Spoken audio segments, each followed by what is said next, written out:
All righty, good afternoon. Good to see everybody. I appreciate you coming out on short notice. And first off, I want to apologize.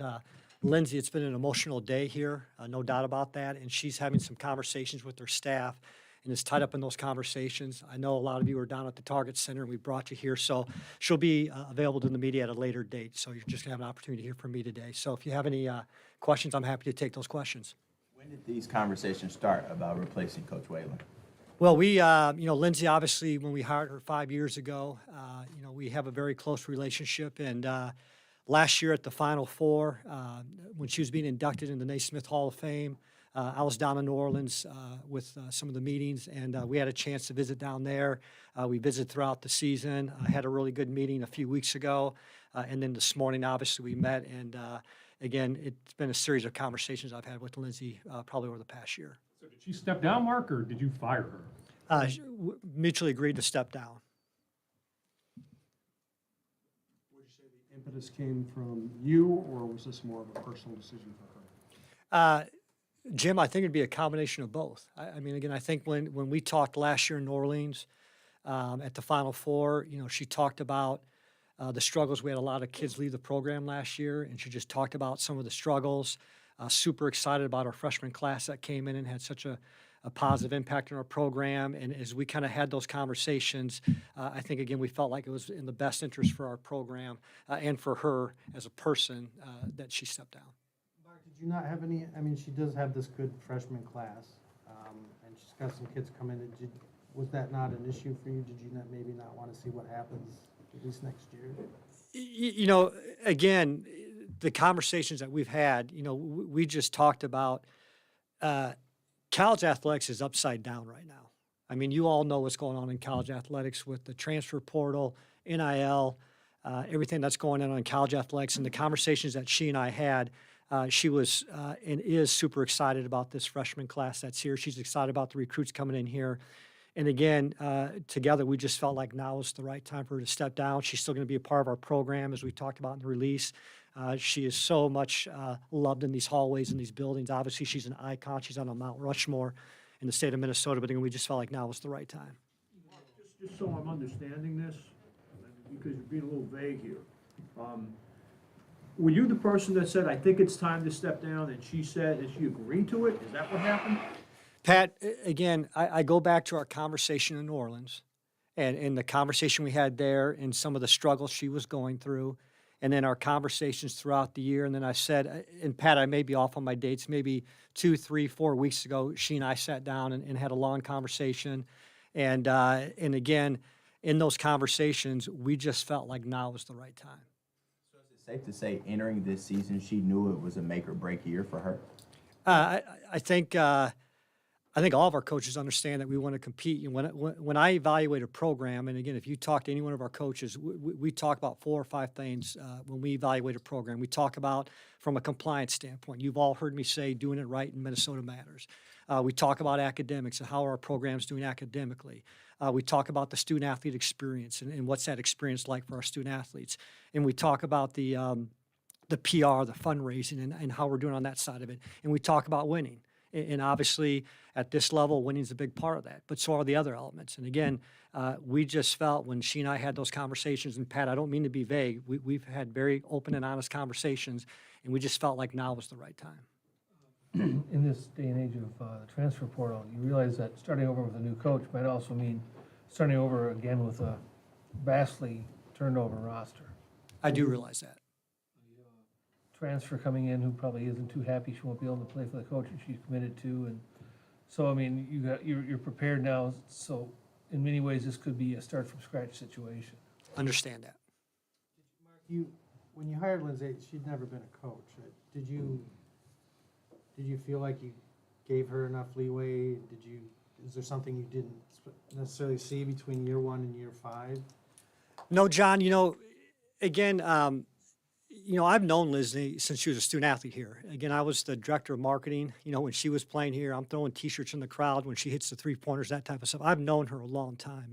And obviously, when we hired her, we knew she did not have coaching experience. And if you remember when we hired her, I talked to Cheryl, have a lot of respect for her, obviously. I talked to Gino, a ton of respect for him. And Lindsay and I had lots of conversations and about the staff she put together. If you remember her first staff, she had some more experienced assistant coaches and people like that. And again, if you go back to 5 years and look at what's happened in college athletics over that period, and oh, by the way, we had a pandemic. I mean, there's been a lot of things that's been thrown at all of our coaches, not just Lindsay, but all of our coaches. And again, I was very pleased with how she ran our program. If you could see the student athletes now and how much they care for her, how much her staff cares for her, how much she cares for them, I mean, it's a really special group of people. You say all that, why not give her a 6-year? Yeah. Again, she and I have had multiple conversations, and we both agreed that this was the right time. Mark, what message does this send to that freshman class that she has this year that played pretty well and has a bright future? What does this say to them about their future here if you said that you guys are prepared to start over and start from scratch? I didn't say we're prepared to start over. You asked me questions about if I'm aware of the transfer portal and how that works, and I understand how the transfer portal works. Obviously, our freshman class is a special group of people, and I had a chance to meet with our student athletes after Lindsay visited with them this afternoon, and we talked about the importance of them, what they mean to our program, and how we continue to build this program forward. So I don't think we're starting over. I don't think that at all. And if I implied that, I didn't mean to. I was answering your questions about if I understand how the transfer portal works. I don't think we're starting over. I think we have a really great core group of people here who have made progress throughout this past year, and it's our job to go out and find a coach that can continue to build upon the success. We've seen basketball programs change their fortunes pretty quickly, whether through the portal or whatever. Why have both your programs struggled to be a consistent winner? Both the men and the women. You know, Chip, and Paul might smile, you know, it's, how many times do I ask you that question? We got to figure it out. I mean, we at Minnesota, I went back and I looked at the, you know, I think in the last 25, 30 years, and I may be off, you know, our winning percentage is maybe 40%, under 40% on the men's side, maybe just above 40% on the women's side in Big Ten play. And you know, we have Athletes Village. We're so grateful for the support we get from President Gable, from our Board of Regents. We have everything in place, and I've been fortunate. I mean, when I was at Syracuse, our women's team went to the Final Four. When I was at Syracuse, our men's team went to the Final Four. When I was at Kentucky, our men's team went to the Final Four. At Kentucky, our women's basketball team had great success. At Boise State, both our men's and women's basketball team went to the NCAA tournament. There is no reason why it cannot be done here, and that's the question we've got to figure out. You find the right coaches to do that now. There's pressure every day. I mean, yeah, we want to find the right people. There's no doubt. If Lindsay would have said, hey, I really think I'm really close to getting this thing figured out, and that's kind of what she said in the paper, I guess, the other day, would she have been back next year? If she said, you know, Mark, I don't see it that way, I think I got 1 year left, you know, whatever, could she have made a case and you brought her back? Again, Mike, with the conversations that she and I have had the past year, and again, you're going to hear me say New Orleans, and you're going to hear me say about 3-4 weeks ago, the conversations we have had, we both felt that now was the right time. It's hard because Lindsay's not here, but what it sounds like between the lines is you're telling us that basketball's not the way it was when Lindsay went to school here, and she's not sure she likes it. No, I'm not saying that. I'm saying the last 5 years it's completely changed, and I think, yeah, I think the last, yeah. But Yeah. the state of the game, does that ring true at all, or? No, I'm not sure, John. I'm following your question. I mean, yeah. Is what, like, that she's like willing, you know, you mentioned it's changed with the portal, the pandemic. It sounds like maybe she was just like, yeah, I really don't want to do this anymore. I think there's a lot of factors, and I don't want to speak for Lindsay. I think and again, she'll have an opportunity to visit with all of you. I don't want to speak for her, but I think you need to ask those questions, sir. To that point, sorry if I cut you out, I really apologize. Up until 5 minutes before we started, there were 2 microphones and 2 chairs, so there was an intention that Lindsay Whalen be here. Are you saying that 5 minutes before we started, she said, I'm not coming, and was it an emotional decision, or was there a miscommunication? Miscommunication on my part. We had talked about it. She's still having conversations with her staff, and I want to be very respectful of those conversations. As I said, it's been an emotional day for a lot of people, and I want to make sure she had a chance to have those conversations. The decision made, the final decision, was that made this morning? Was that made last night? When was the final decision made? She and I had a chance to visit this morning. Mark, you said winning is important. Is it safe to say that you're evaluating the men's program as well as Coach Johnson's job security? Safe? Obviously, Ben's in year 2, and it's my job as the athletic director to evaluate all 22 programs. And again, when we look at those programs, we look at those 5. pillars, if you will, and Ben's aware of those 5 pillars. And again, it's my job, back to Chip's question, how do we get our basketball programs to compete at a high level? How disappointing is it that to this point, I know you said it COVID, the landscape of college sports, but I remember the celebration 5 years ago at the barn. It was a big party when Lindsay was introduced. So think about that moment to where we are now. How disappointing is it? I don't know if disappointing is the right word, Doogie, but there's been a lot of changes. And again, as the athletic director, I want to make sure that we take care of our people, our staff, our student athletes, et cetera. And again, it's been a lot over the last 5 years for all of us.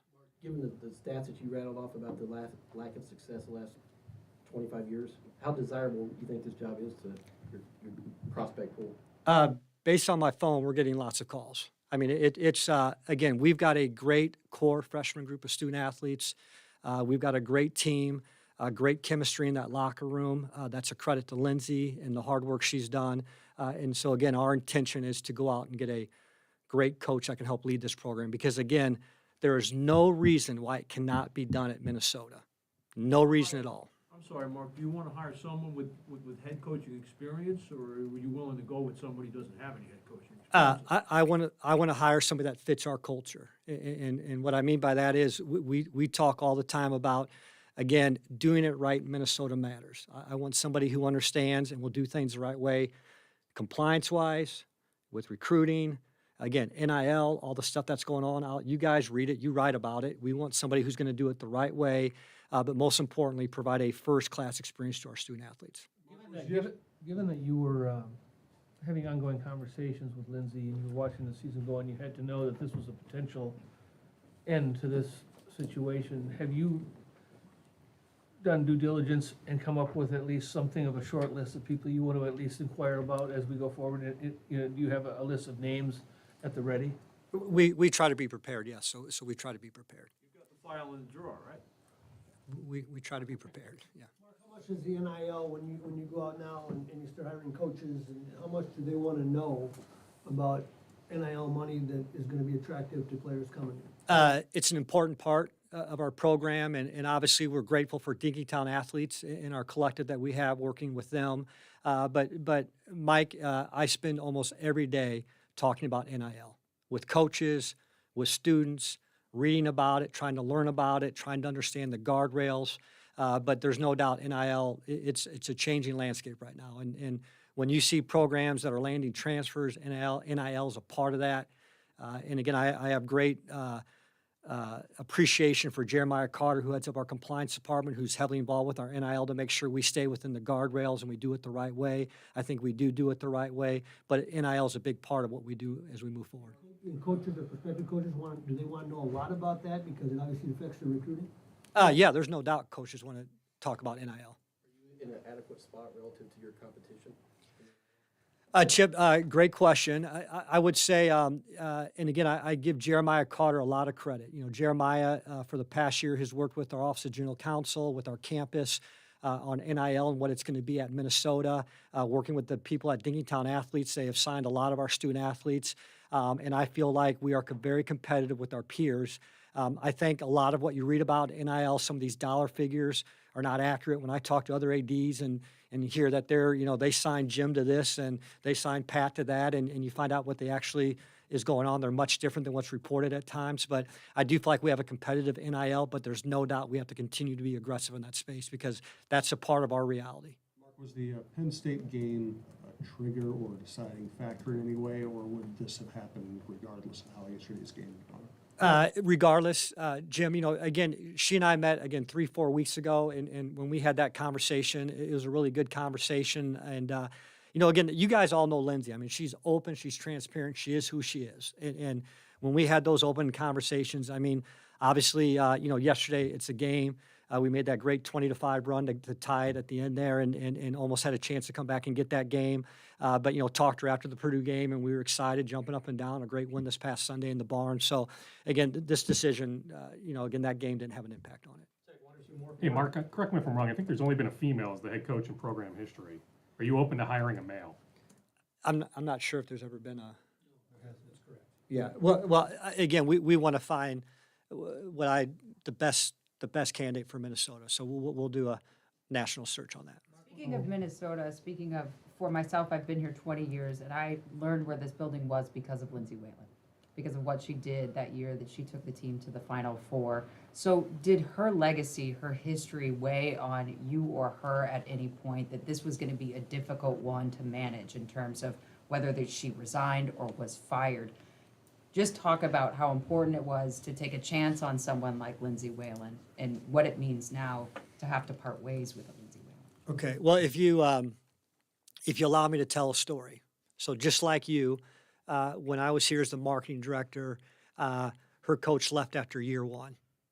And I remember there was a press conference and all the media is there following all the players, all the student athletes, how they're going to respond. And Lindsay came out and all of you threw a microphone in front of her face. And I remember how she responded to those questions. And then you saw what she did the next 3 years as a student athlete, taking us to the Final Four, the great success, and all those type of things. And again, when I left and I'm gone from Minnesota for 11 years, I followed her. You know, when she's with the Connecticut Sun, she's doing her, you know, the links, all that. I followed her and kept in contact. And if you remember when I came back as AD, one of the first lunches I had was with Lindsay Whalen. You know, and so a lot of people know Minnesota basketball because of Lindsay Whalen. I mean, she is an icon. You know, she is Mount Rushmore of Minnesota athletics. I mean, we get that of the state of Minnesota and those type of things. And is there any doubt that that history, that background weighs on all of our decisions every day?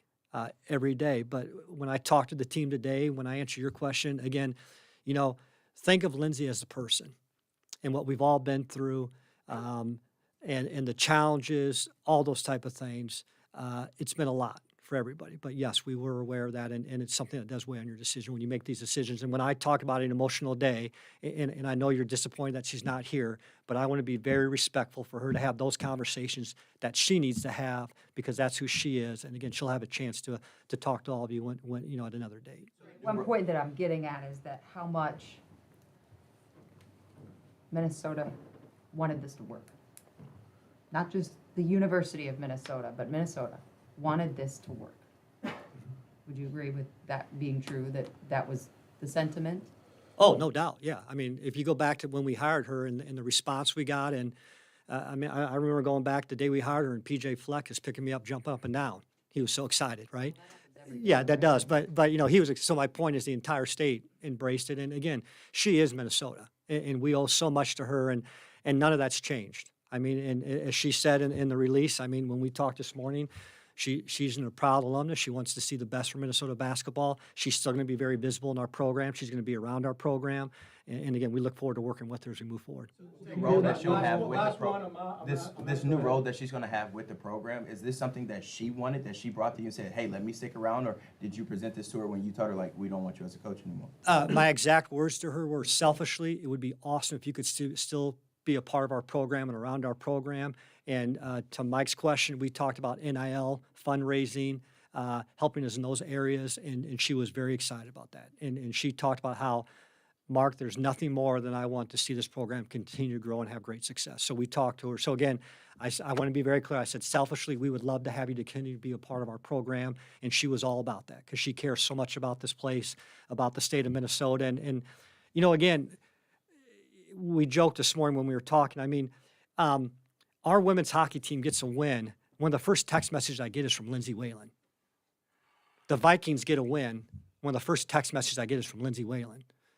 The Twins trade somebody.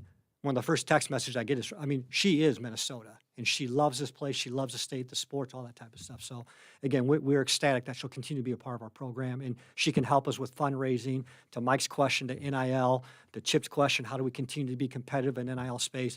That's where we'll continue to work closely with Lindsay as we move forward. All right, thank you all. Thank you.